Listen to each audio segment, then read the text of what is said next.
Hello दोस्तों, आज हम एक बहुत इंपॉर्टेंट टॉपिक के ऊपर डिस्कशन करने जा रहे हैं जो किसी भी व्यक्ति को एज ए प्रॉपर्टी खरीदने से पहले बहुत ही जरूरी तौर पे चेक करना आवश्यक है। यदि आप एक प्रॉपर्टी डीलर नहीं भी हैं तो किस प्रकार से आप एक एज ए कॉमन पीपल एक जमीन खरीद सकते हैं, प्लॉट खरीद सकते हैं, कहीं पर भी जाकर, किसी कॉलोनी में जाके, किसी सोसाइटी अप्रूव्ड कॉलोनी में जाके या फिर डेवलपमेंट अथॉरिटी द्वारा अप्रूव्ड कॉलोनी में जाके आप उस प्लॉट की जांच कर सकते हैं। और प्लॉट की जांच करते समय पे किन किन टॉपिकों के ऊपर, किन किन इश्यूज के ऊपर आपको डिस्कशन करना होता है, एनालिसिस करना होता है, उन सभी टॉपिकों के ऊपर आज हम जानेंगे।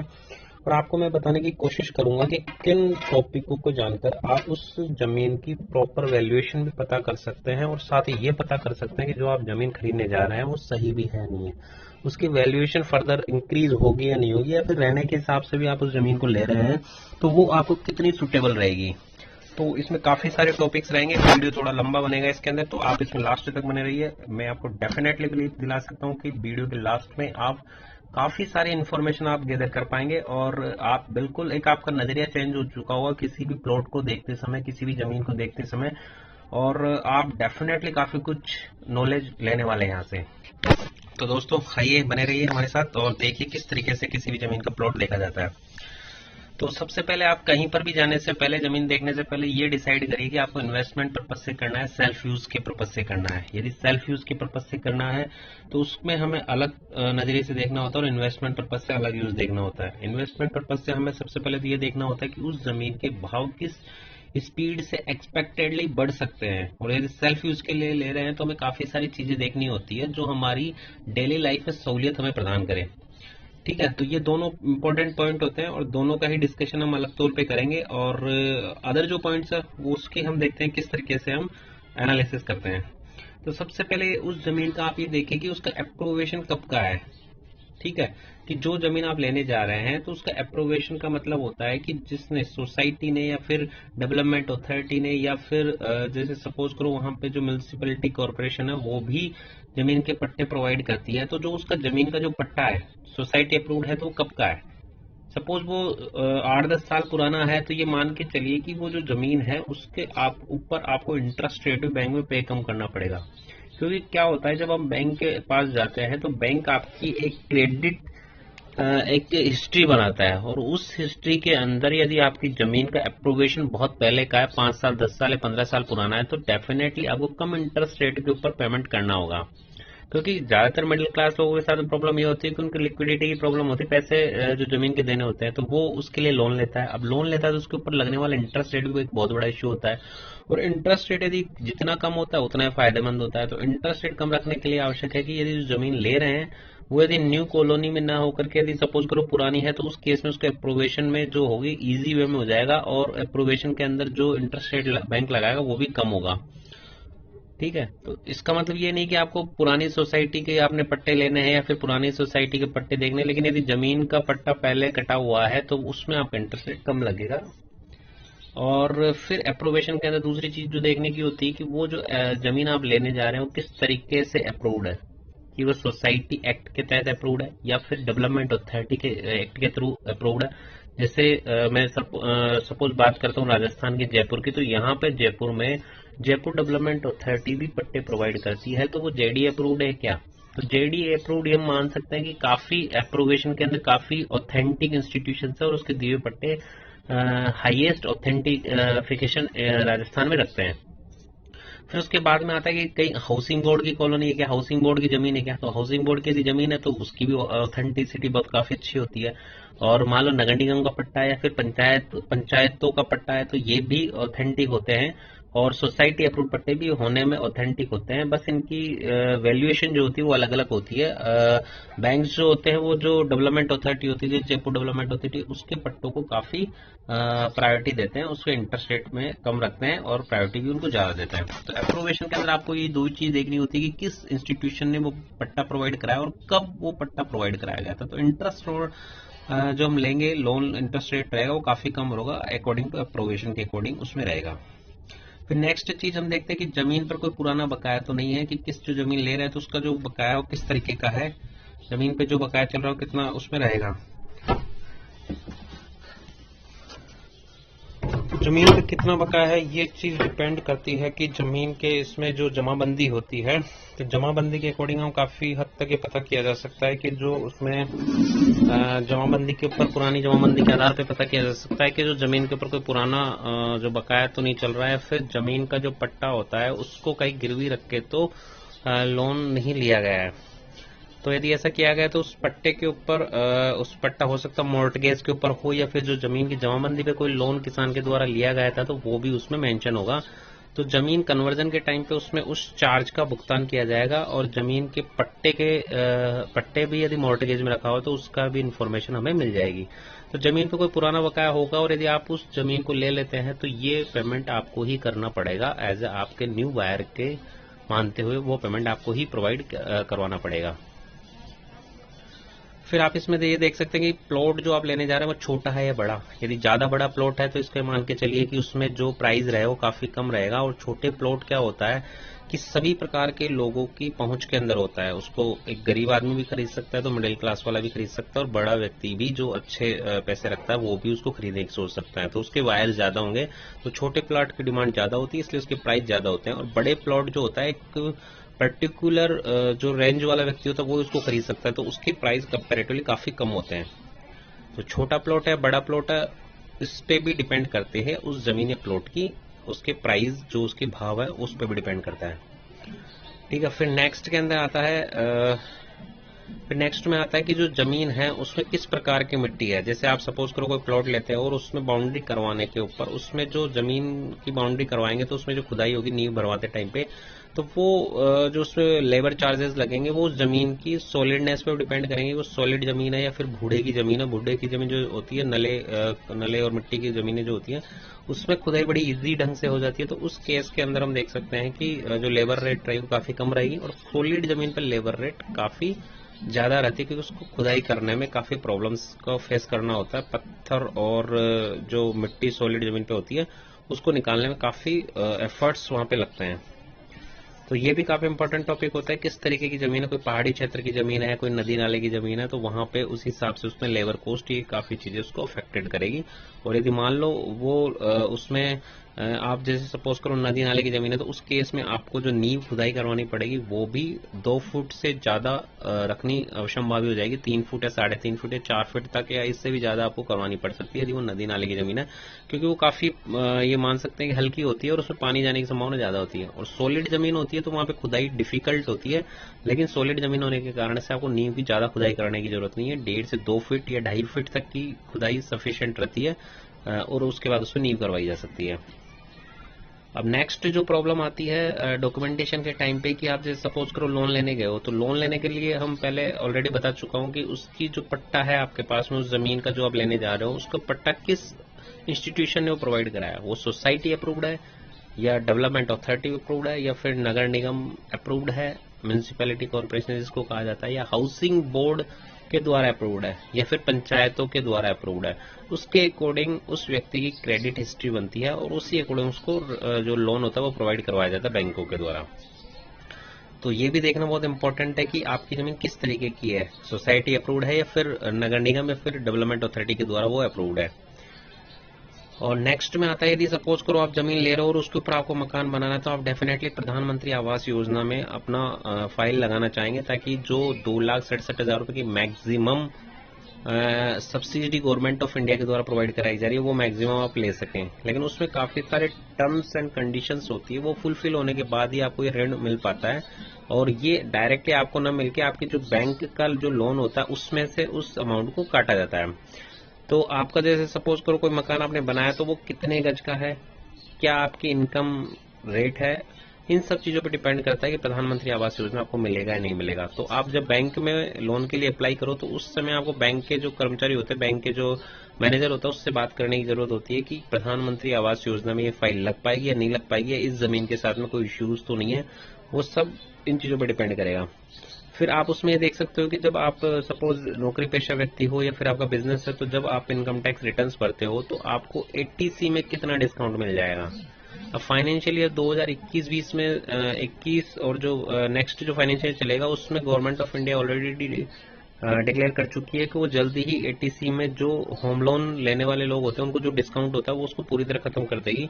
तो इस स्थिति में क्या होगा कि जो 1.5 लाख रुपए तक का आपका प्रिंसिपल अमाउंट और जो 2 लाख रुपए तक का जो इंटरेस्ट अमाउंट में जो छूट गवर्नमेंट ऑफ इंडिया के द्वारा एज ए इनकम टैक्स में एटीसी में दी जा रही थी वो अब खत्म करने की जो सूचना मिल रही है, इस तरीके से इसको खत्म किया जा सकता है। तो उस स्थिति में ये बहुत डिफिकल्ट हो जाएगा कि आप एटीसी में इसके डिस्काउंट आप ले सको होम लोन के केस में। और प्रधानमंत्री आवास योजना के ऊपर भी आपको डेफिनेटली आपको वो सारी टर्मिनोलॉजी देखनी होगी, तभी ही आप इस लोन के लिए अप्लाई करें और तभी आप इसका फायदा उठा पाएंगे। अब फिर नेक्स्ट जो इसमें पूछने के लिए होती है जमीन देखते समय कि भाई लैंड ओनर जो है, आप जिस जमीन को खरीद रहे हो तो उसमें कितना परसेंट कैश लेगा और कितना परसेंट चेक लेगा।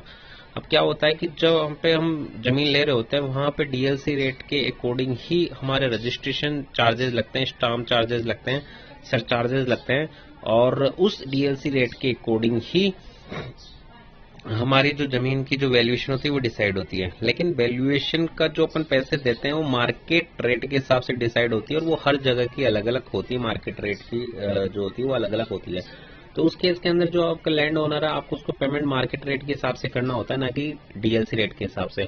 अब चक्कर ये पड़ता है कि यदि वो मार्केट रेट के हिसाब से पैसे लेता है तो डेफिनेटली जो रजिस्ट्रेशन कराते समय जो प्राइजेस होंगे, जो स्टाम्प ड्यूटी वगैरह लगेंगे वो मार्केट प्राइस के हिसाब से लगेंगे, ना कि डीएलसी रेट के हिसाब से, क्योंकि जनरली मार्केट प्राइस जो होता है डीएलसी रेट से मल्टीपल टाइम ज्यादा होता है। तो इस स्थिति में जो लैंड ओनर होता है वो इस डिफरेंस को उठाने की स्थिति में नहीं होता है। तो वो क्या करता है कि जो डीएलसी रेट तक का पैसा होता है वो तो वो कैश चेक के थ्रू ले लेता है और जो रिमेनिंग अमाउंट जो डिफरेंस का होता है मार्केट प्राइस जो डीएलसी रेट का जो डिफरेंस अमाउंट होता है वो कैश में लेता है, ताकि किसी प्रकार के इनकम टैक्स के लफड़े में वो न पड़े। हालांकि ये गलत होता है क्योंकि डीएलसी रेट डीएलसी रेट के अकॉर्डिंग जब भी रजिस्ट्रेशन करवाया जाता है तो उसमें क्लियरली मेंशन होता है कि मार्केट प्राइस और जो डीएलसी रेट में से जो भी ज्यादा अमाउंट होगा उसी के ऊपर आपका रजिस्ट्रेशन चार्जेस लगेंगे। लेकिन चूंकि इस डिफरेंस को बचाने के चक्कर से लैंड ओनर जो होता है वो पैसों को पूरा कैश में न लेकर चेक में न लेकर के पूरा कैश में लेने की कोशिश करता है, जितना ज्यादा वो कैश में ले सकता है, ताकि वो इनकम टैक्स की जो रेंज होती है उससे वो अपने आप को बाहर रख सके। तो डेफिनेटली इन सब चीजों को आपको डिस्कशन करना होगा और देखना होगा कि क्या किस तरीके से कितना अमाउंट वो किस तरीके से ले पाता है। तो ये भी बहुत एक इम्पोर्टेंट चीज होती है, किसी प्रकार की जमीन को खरीदने से पहले देखना होता है। अब डीएलसी रेट क्या होती है, हमने देखा डीएलसी रेट क्या होता है। डीएलसी रेट की बेसिकली फुल फॉर्म होती है डिस्ट्रिक्ट लेवल कमेटी रेट। ये सभी डिस्ट्रिक्ट्स में बनाई जाती है और वो डिस्ट्रिक्ट में एक सर्कल्स बनाती है, फिर जोन, और फिर उसके अकॉर्डिंग वो डीएलसी रेट का डिसाइड करती है। वो काफी सारी चीजों पे डिपेंड करता है कि डीएलसी रेट कितनी होती है। सामान्यतः अपन बात करें जयपुर की, राजस्थान जयपुर की, तो वहां पे 7 से 8 और 9-10 हजार रुपए तक की रेजिडेंशियल प्रॉपर्टीज की डीएलसी रेट होती है। कमर्शियल रेट अलग होती है डीएलसी में, और जो इंडस्ट्रियल रेट होती है वो भी अलग होती है रेजिडेंशियल के कंपैरिजन में। वो आप जो पंजीयन मुद्रांक विभाग है, रजिस्ट्रेशन एंड स्टाम्प डिपार्टमेंट, वहां की वेबसाइट पे जाके आप चेक कर सकते हैं डीएलसी रेट। सबसे पहले आपको वहां पे अपना जोन नंबर डालना होगा, फिर देन आप कॉलोनी सर्च करिए और फिर वहां पे कॉलोनी में अकॉर्डिंग आप उसमें जो रेट है डीएलसी रेट वो पता कर सकते हैं। अब डीएलसी रेट के अकॉर्डिंग तो जो जमीन का मालिक हो तो पैसे लेता नहीं है, वो तो मार्केट प्राइस के हिसाब से लेता है। तो फिर इसका क्या यूज होता है। तो डीएलसी रेट का बेसिकली यूज होता है जब आप जमीन की रजिस्ट्री करवाने जाते हो तो वहां पर जो जमीन का जो स्टाम्प चार्जेस होता है वो डीएलसी रेट के हिसाब से डिसाइडेड होता है। हालांकि वहां पर भी क्लियरली मेंशन होता है कि डीएलसी रेट या फिर मार्केट रेट में से जो भी ज्यादा रेट होगा उसी को मान्य किया जाएगा, उसी के अकॉर्डिंग ही रजिस्ट्रेशन चार्जेस डिसाइडेड होंगे कि स्टाम्प शुल्क कितना लगेगा, सरचार्ज कितना लगेगा और रजिस्ट्रेशन फीस कितना लगेगा उसके अकॉर्डिंग। इसमें एक चीज और ध्यान देने की होती है, रजिस्ट्रेशन यदि आप किसी लेडीज के नाम से कराते हैं तो उसमें आपको काफी डिस्काउंट मिल सकता है। स्टाम्प ड्यूटी जो जनरली जेंट्स के केस में 6% होती है, लेडीज के केस में 5% होती है, और रजिस्ट्रेशन फीस जो 1% के आसपास होता है, और सरचार्ज होता है लेडीज के केस में जो होता है 1.5 होता है और जेंट्स के केस में 1.8% होता है। तो ये बेसिक इनमें डिफरेंस होता है, इसके अकॉर्डिंग आपकी रजिस्ट्री की जाती है। तो ये वैल्यूज भी आपको ध्यान में रखना जरूरी होता है ताकि रजिस्ट्री उसके अकॉर्डिंग करवाई जा सके। अब नेक्स्ट चीज जो होती है कोई भी जमीन को देखने जाने से पहले कि आपके एरिया का मास्टर प्लान क्या है। जैसे हम जयपुर की बात करें तो जयपुर का मास्टर प्लान 2025 ऑलरेडी आ चुका है। तो आपको उसमें यही देखना होता है कि मास्टर प्लान के अंदर कौन कौन से सेक्टर रोड निकल रहे हैं, कहाँ कहाँ पे किस तरीके के प्रोजेक्ट ऑलरेडी जा रहे होते हैं। तो कहीं ऐसा तो नहीं आप जो जमीन खरीद रहे हो वो सेक्टर रोड में आ रहा हो, या फिर जो आसपास में रिंग रोड बन रहा हो जयपुर के आसपास जैसे बन रहा है, तो वहां पे तो नहीं आ रहा कहीं। ऐसा तो नहीं कि कहीं आपको जो जमीन को बेचने जो उसका ओनर है वो आपको कहीं इस जगह पे देखे जा रहा हो। तो वो सब आप मास्टर प्लान के अकॉर्डिंग पता कर सकते हैं, और सेक्टर रोड के भी आप देख सकते हैं इसमें कि किधर से क्या जा रहा है, तो वो सब चीजें उसमें पता चल सकती हैं। अब फिर नेक्स्ट में आप लंबाई चौड़ाई व टोटल एरिया का पता करना होता है कि जैसे सपोज करो आपकी जो जमीन है वो सामान्यतः आप देखोगे वो गज के अंदर होती है। तो गज को जब अपन 9 से मल्टीप्लाई करते हैं तो टोटल स्क्वायर फीट का एरिया हमारी उस जमीन का आ जाता है। 9 से मल्टीप्लाई करना होता है गज को फिट में कन्वर्ट करने के लिए। और जो मीटर होता है, कई जगह आप जो हाउसिंग बोर्ड की जमीन देखोगे या फिर नगर निगम और जो जेडीए की जमीन देखोगे, वहां पट्टे के ऊपर गज में स्क्वायर यार्ड में मेंशन ना होकर के वहां पे जो मेंशन होता है वो होती है मीटर के अंदर। तो मीटर में कन्वर्ट करने के लिए गज को आपको मल्टीप्लाई करना होगा मीटर के जो नंबर है। जैसे सपोज 90 मीटर का आपका प्लॉट है तो उसको 1.098 इंटू 1.098 से मल्टीप्लाई करने पे आपका टोटल स्क्वायर यार्ड में एरिया आ जाएगा, और उसको 9 से मल्टीप्लाई वापस से करोगे तो आपका टोटल स्क्वायर फीट में एरिया उसमें आ जाएगा। तो इस तरीके से उस जमीन की टोटल एरिया चौड़ाई लंबाई अपन उसका पता कर सकते हैं और देख सकते हैं जमीन किस तरीके की है और किस तरीके से वो देख रही होती है। तो अब इसमें नेक्स्ट जो चीज देखनी होती है कि आपकी जमीन जो है सामान्य मारवाड़ी भाषा में बोलते हैं गुणियों में होना या ना होना, कि जमीन जो है टोटल लंबाई चौड़ाई उसकी बराबर है नहीं है। यदि लंबाई चौड़ाई बराबर है तो हम कह सकते हो जमीन गुणियों में है, और यदि लंबाई चौड़ाई बराबर नहीं आ रही, कहीं पे कोई कोना आगे पीछे निकल रहा है, तो उसको गुणियों में लेकर ही मकान का निर्माण किया जाता है। और जो एक्स्ट्रा जो पोर्शन निकल रहा होता है उसमें हम कुछ एक्स्ट्रा कुछ बना देते हैं, जैसे कहीं पे किचन बाथरूम बना दिया, फिर टॉयलेट का कोई निर्माण कर दिया, वो आपके मुख्य मकान से अलग रहेगा ताकि आपकी पूरी जो जमीन हो गुणियों में लाई जा सके। तो कोशिश करिए कि आप ऐसी जमीन लो जो ऑलरेडी गुणियों में हो, ताकि आपको गुणियों में लाने की आवश्यकता ही नहीं पड़े। अब नेक्स्ट टोटल ये भी देखना होता है कि जमीन की लोकेशन कहाँ पर है, अर्थात वो हाईवे से कितने आगे पीछे, हाईवे से कितनी दूरी के ऊपर है, कोई सेक्टर रोड के ऊपर है, या फिर उसमें कनेक्टिविटी कैसी है टोटल हाईवे से या फिर सेक्टर रोड से या फिर सिटी से कितनी किस तरीके से उसकी लोकेशन है। तो लोकेशन भी बहुत इंपॉर्टेंट होती है। यदि कॉलोनी में जमीन है तो कॉलोनी में कितना अंदर जाके है और आसपास में उसकी क्या लोकेशन है। जैसे सपोज करो कि उसमें आसपास के सीवर लाइन का प्रावधान दिया हुआ नहीं दिया हुआ। सीवर लाइन नहीं होने पर सबसे बड़ी समस्या ये आएगी कि जैसे घरों में जो पानी वगैरह जनरेट होता है टॉयलेट में, बाथरूम में या फिर किचन में, तो वो कहाँ पे जाएगा। कहीं ऐसा तो नहीं आपको बाहर गड्ढा खोद के उसको डिस्पोज करना होगा, क्योंकि आपके पड़ोसी बड़ा इश्यू बनाएंगे जब वो पानी उनके सामने से जाएगा। तो सीवर लाइन होना भी बड़ा इंपॉर्टेंट फैक्टर होता है। जमीन की लोकेशन के साथ में आप ये भी देख सकते हैं कि वो जमीन यदि सपोज करो जेडीए की या फिर कॉलोनी, जो जेडीए की कॉलोनी है या फिर नगर निगम की कॉलोनी या फिर हाउसिंग बोर्ड की कॉलोनी, तब तो डेफिनेटली वो उसमें सीवर लाइन दे देगा। लेकिन यदि सोसाइटी अप्रूव्ड है तो सीवर लाइन के प्रावधान जनरली कम किए जाते हैं। तो ऐसी स्थिति में आपको सीवर लाइन का भी एनालिसिस करना होगा, वहां पे दी हुई नहीं है। फिर नेक्स्ट में आता है कि आपने जो जमीन खरीदने जा रहे हैं उसमें जो मकान बनेगा वो साउथ मुखी है या पूर्व मुखी है, नॉर्थ मुखी है। अब नॉर्थ मुखी, साउथ मुखी, पूर्व मुखी क्या होते हैं, इसमें सामान्यतः नॉर्थ, ईस्ट और वेस्टर्न में कोई ज्यादा इशू नहीं होता, लेकिन दक्षिण मुखी मकान लेने को इशू जनरली अवॉइड किया जाता है। हालांकि ये आपकी मान्यता के ऊपर भी डिपेंड करता है, आप इन सब चीजों को मानते हो या नहीं मानते हो। ये पर्सन टू पर्सन अलग हो सकता है कि वो उसे माने नहीं माने। लेकिन सामान्यतः क्या होता है, दक्षिण मुखी मकान को लोग अवॉइड करते हैं लेने के लिए। जो दिशाओं के अकॉर्डिंग देवताओं का वास माना जाता है, तो यम देवता का वास जो होता है दक्षिण में माना जाता है। अर्थात जब भी यम देवता आते हैं, हिंदू धर्म में ऐसी मान्यता है, यम देवता जब भी आएंगे दक्षिण दिशा से आएंगे, और जिसकी मृत्यु हो चुकी है वो दक्षिण दिशा में उसको लेके जाएंगे। तो दक्षिण दिशा के मकान को जनरली गलत माना जाता है। तो आप भी, हालांकि आप नहीं मानते हो तब तो कोई इशू नहीं है। यदि आप इन सब चीजों को मानते हो तो दक्षिण मुखी मकान लेने में अवॉइड करना ठीक समझा जाता है, क्योंकि यदि आप इन्वेस्टमेंट के हिसाब से भी ले रहे हो तो आप तो इसको ले लोगे, लेकिन आप जब इसको सेलिंग करने जाओगे तो ये एक बड़ा इश्यू बन के उभरेगा कि दक्षिण मुखी मकान सेल जल्दी से नहीं हो पाएगा। तो इसलिए कोशिश करिए कि नॉर्थ, वेस्टर्न और ईस्टर्न देखते हुए मकान को प्रेफर करिए। दक्षिण मुखी मकान में जनरली लोग रेजिडेंशियल के हिसाब से न खरीद के प्रोफेशनल या फिर कमर्शियल पर्पज से भी उसको यूज में ले लेते हैं, कुछ दुकानें बना लेते हैं वहां पे, ताकि वो इस तरीके के उसको सेटिस्फाइड किया जा सके। हालांकि मैं फिर कह रहा हूं कि ये आपकी पर्सनल मान्यता के ऊपर डिपेंड करता है, आप इन सब चीजों को माने या न माने। आप चाहें तो इन सब चीजों को अवॉइड कर सकते हो और नहीं भी मान सकते, तो इतना बड़ा इसमें इश्यू नहीं है। ठीक है, फिर आता है नेक्स्ट में कि आपका जो मकान यदि मान लो गुणियों में नहीं है, जैसे कि हम ऑलरेडी डिस्कशन कर चुके हैं, आपका मकान गुणियों में है नहीं है, तो वो किस तरीके से है कि वो नहरमुखी है, गोमुखी है। अब नहरमुखी गोमुखी क्या होता है, जैसे सपोज करो आपका जो प्लॉट है वो आगे से चौड़ा और पीछे से पतला है, तो वो नहरमुखी होता है। तो जनरली लोग मकान लेने से पहले ये भी देखते हैं कि वो नहरमुखी है, तो वो उसको अवॉइड करने की कोशिश करते हैं। नहरमुखी में वो कुछ अपशकुन की तरह मानते हैं, तो जनरली वो नहरमुखी को अवॉइड करने की कोशिश करते हैं। जो रेड कलर में जो प्लॉट बना हो वो नहरमुखी का है, इसका फेस आगे की तरफ है। और जो गोमुखी होता है वो आगे से सकरा होता है और पीछे से चौड़ा होता है। गोमुखी को जनरली ठीक मानते हैं प्लॉट्स को, तो आप इस चीज को भी कंसीडर कर सकते हैं, क्योंकि यदि आप इन्वेस्टमेंट के हिसाब से ले रहे हैं और सेल करोगे तो उसमें भी वो परचेज करने वाला इन सब चीजों को देख सकता है, तो आपकी प्रॉपर्टी की वैल्यूएशन उस हिसाब से वेरी कर सकती है। फिर आप नेक्स्ट उसमें देख सकते हैं, आप जो प्लॉट खरीदने जा रहे हो कॉर्नर का प्लॉट है नहीं है। जनरली कॉर्नर के प्लॉटों के जो प्राइस होते हैं वो 10% ज्यादा होते हैं अंदर के प्लॉटों के कंपैरिजन में, क्योंकि कॉर्नर के प्लॉट में आपको काफी स्पेस मिल जाता है। आप जिधर का आपका कॉर्नर का प्लॉट होता है वहाँ एटलीस्ट 2 दिशाओं में आपको सफिशिएंट स्पेस मिल जाता है, वहाँ पे आप गाड़ी भी खड़ी कर सकते हैं और अदर उसको यूजेस भी ले सकते हैं। तो कॉर्नर के प्लॉटों के प्राइस ज्यादा होते हैं, तो आप ये भी इसमें देख सकते हैं लेने से पहले कि आपका जो प्लॉट है वो कॉर्नर का प्लॉट है या नहीं है, उसकी क्या पोजीशन है।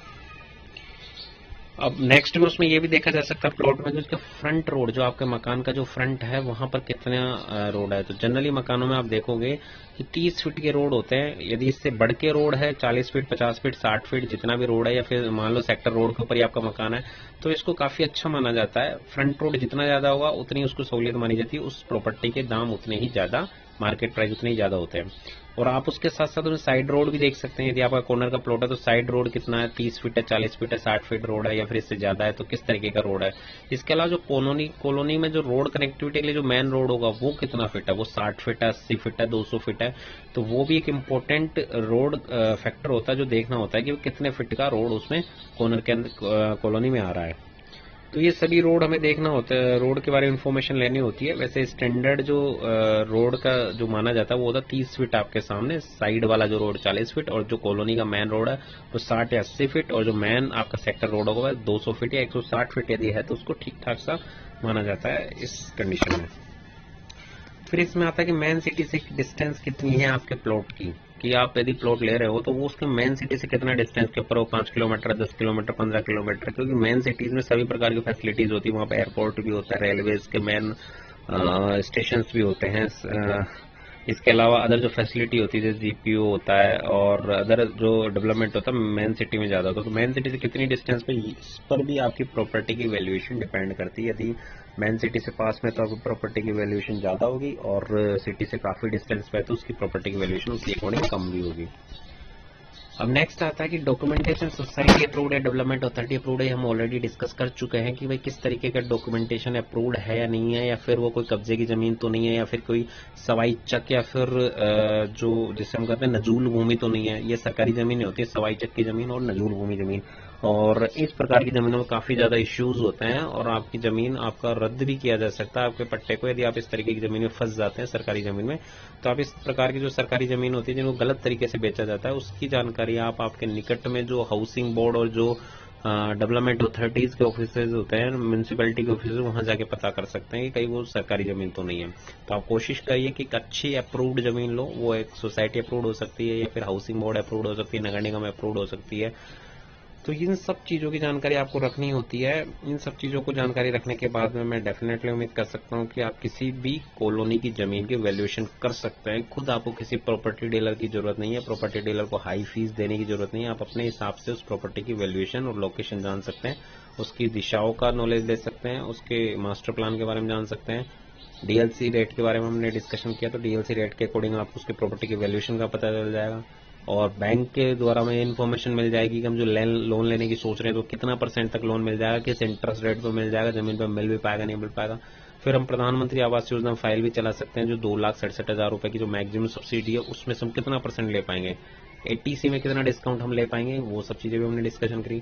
तो ये जो सब चीजें हैं आप इस वीडियो को 2-3 बार देखिए, आपको डेफिनेटली जब इस वीडियो को 2-3 बार देख लेंगे तो आपको पता चल जाएगा कि ये जो इन्फॉर्मेशन बहुत इंपॉर्टेंट है। किसी भी प्रॉपर्टी को खरीदने से पहले इन सब बातों का ध्यान में रखना बहुत ही आवश्यक होता है। तो दोस्तों ये था, ये सब कुछ जमीन और प्लेट के किस तरीके से हम लोग लेते हैं तो उसमें क्या क्या चीजें हमें देखनी होती है। तो ये वीडियो यदि आपको पसंद आया तो जरूर आप इसको लाइक करिए, अपने दोस्तों के साथ शेयर करिए और हमारे चैनल को लाइक करिए। ताकि आप इस तरीके के इंटरेस्टिंग और जो इन्फॉर्मेशन वाले जो वीडियोस होते हैं वो टाइम टू टाइम देखते रहें। और आप डेफिनेटली इससे उम्मीद कर सकता हूँ मैं कि आपने काफ़ी सारी इन्फॉर्मेशन इस वीडियो से ली होगी। तो थैंक यू दोस्तों लास्ट तक बने रहने के लिए।